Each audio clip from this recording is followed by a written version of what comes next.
Okay, welcome back. Read More here. I am excited to talk to you about the third of the 5 practices of exemplary leadership. The third practice that we're going to talk about today is challenging the process. Challenging the process.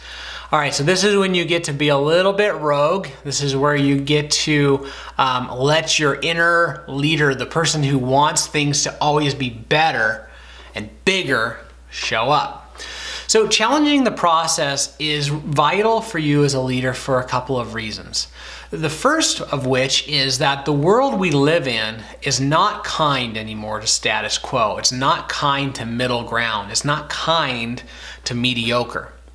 And the way business has been done for years and years and years has been that you find a way that works and you stick to it and you perfect it. And that's really great, except for the fact that our world, especially in business, moves so fast today that you can find something that works and stick to it and perfect it and blink and it's antiquated and everybody else is running 10 times faster than you and you can't keep up and now you're out of business. Okay? So it's always been important to challenge the process. When Henry Ford stepped on the scene and really took the assembly line to the next level, he was challenging the process. So it's not a new concept and it's not new for leaders to challenge the process. What it is a significant difference between leaders and managers.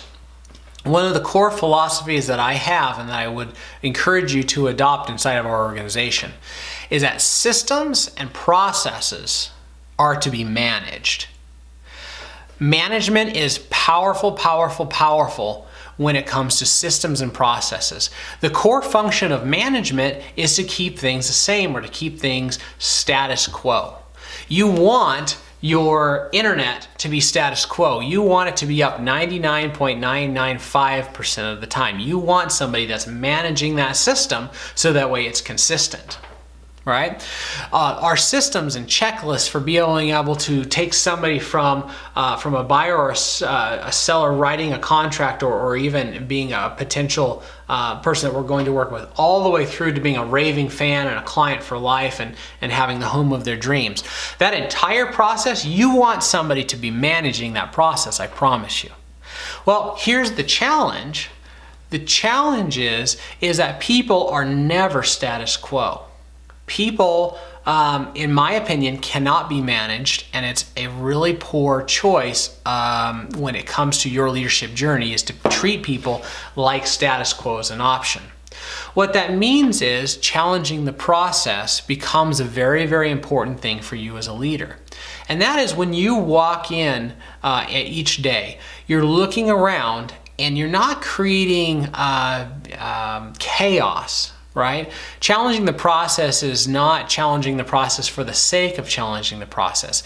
It's for the sake of doing something better. It's for the sake of being able to do something more efficiently, more effectively, bigger, better, creating more opportunity for other people. In fact, it's one of the reasons that in our vision, building people through systems, relationships, and opportunity, that systems element, if we're going to build people through systems, our systems constantly have to be challenged. So what this means for you as a leader is that when I'm going through the process, I'm not just managing and doing the same thing day in and day out. While I'm doing these activities, I'm asking myself the question, what would it look like if this were better? What would I do if it were better? Who knows how to make this better? Who are the people that I need to talk to be able to upgrade this system or this process?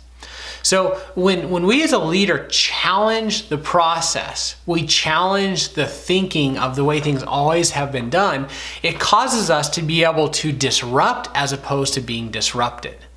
And I want to be very clear that in the business world that we're in today, you really only have those two choices. You're going to either disrupt the industry or others, disrupt yourself, or somebody else is going to do those and we're going to be constantly reacting. And so when in our minds as leaders, it's very easy to settle and think, man, I have a good rhythm going, I have a good habit going, this works really well. and to stop challenging the process, because we went from not doing anything well to doing it, 80% better than everybody else.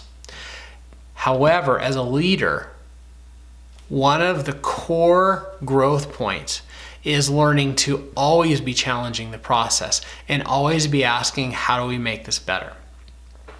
When we did a survey of people at RMG, interestingly enough, this actually came out as one of the very, very top qualities that people in our company desired out of leaders, is that leaders were always out pushing the envelope, asking what's next, looking for the one up or the opportunity for tomorrow, all of those things. And so this is important to people.